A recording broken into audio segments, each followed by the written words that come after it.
Now, I get a chance to do some toasting and roasting of my own, where bipartisanship is a critical element. And that has to do with celebrating the winner of WITA's Lifetime Achievement Award, Rufus Yerxa.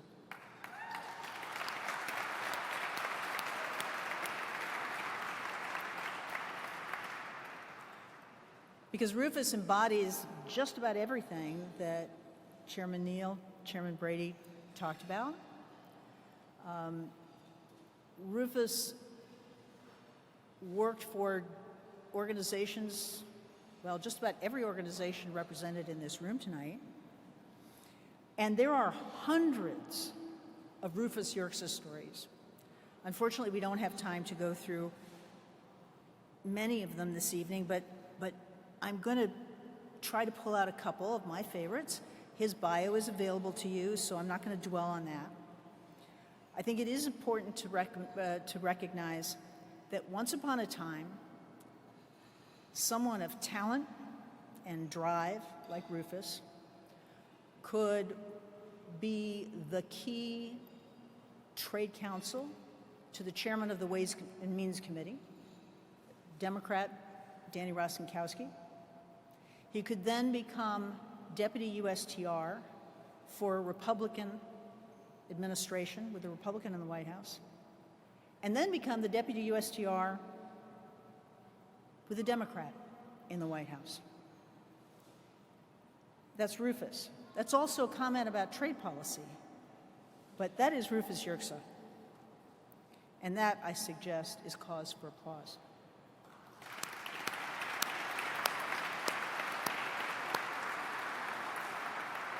Now, I met Rufus when he was an arrogant trade staffer. I was also an arrogant trade staffer, and I must say, in retrospect, that's probably arrogant and trade staffers probably redundant. But we were.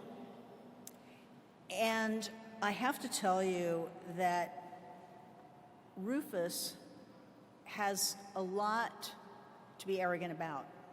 And certainly at that time, I'm not sure that the Omnibus Trade and Competitiveness Act of 1988 would have gotten through had it not been for Rufus Yerxa and his work at Ways and Means. And that was in spite of a presidential veto, a failed veto override, and then the bill went into law. You have to read my doctoral dissertation to find out how that actually happened.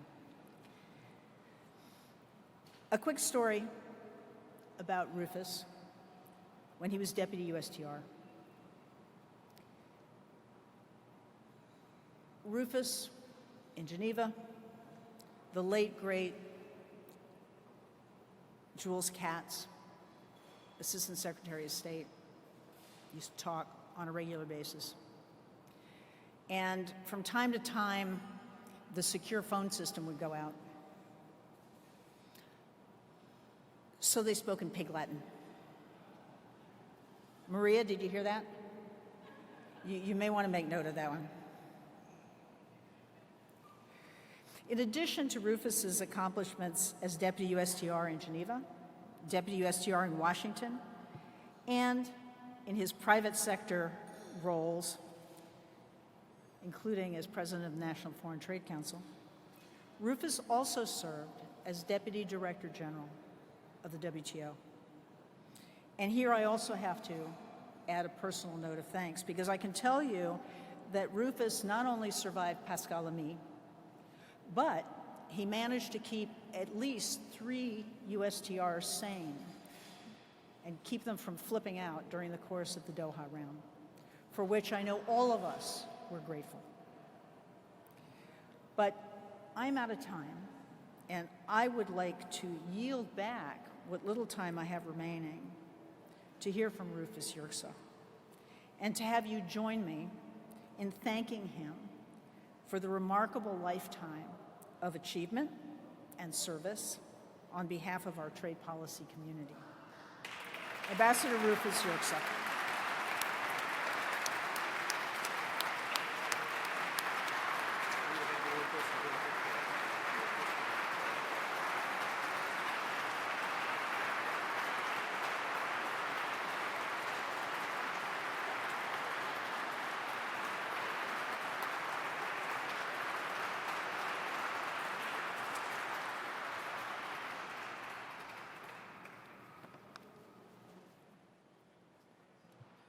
Well, thank you so much. I'm really very touched by Susan's introduction. You know, she's been such a dear friend since those days when, yes, we were a little arrogant, but we cared so much about trying to do the right thing. And, you know, I remember at a critical moment in the '88 Trade Act, and I hope she's kept a copy of this.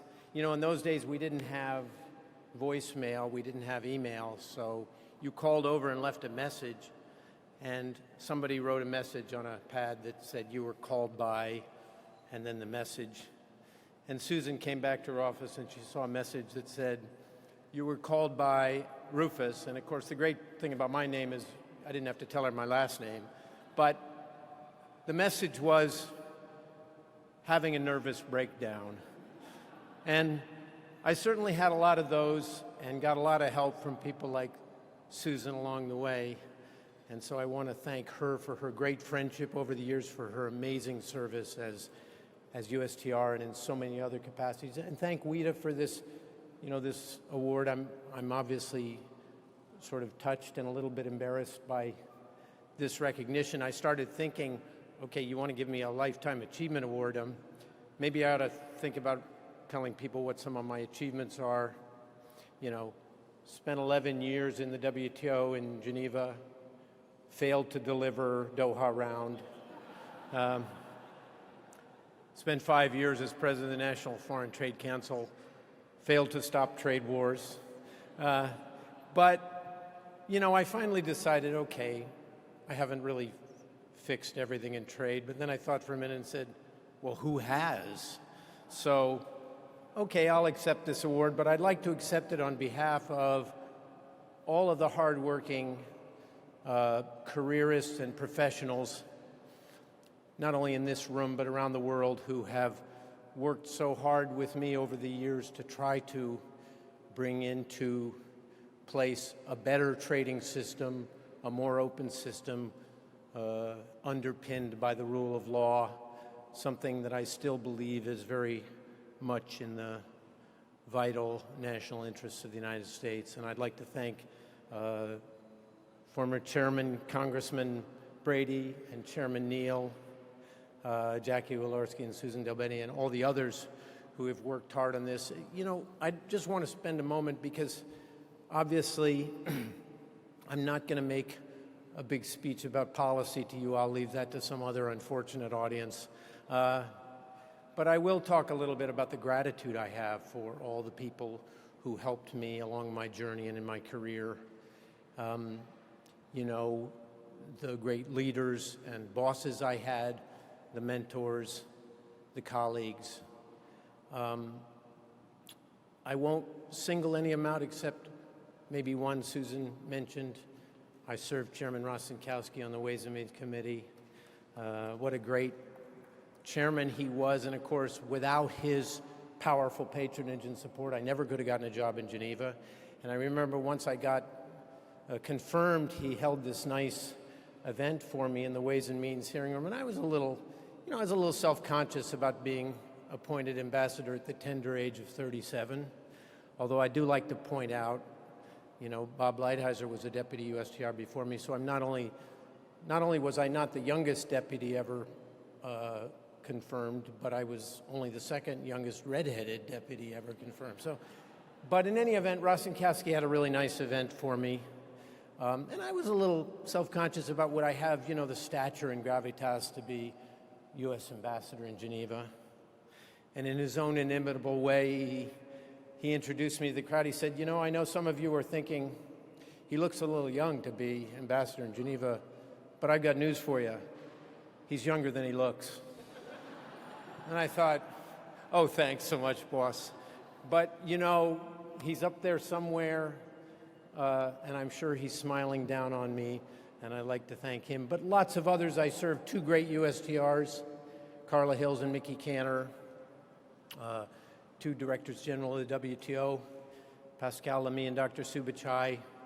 I got to work with a great team at NFTC over the last 5 years in sort of the capstone of my Washington life. And, you know, so many other great professionals and careerists like all of you in this room who I met along the way, who were so important to helping me develop into somebody who could contribute.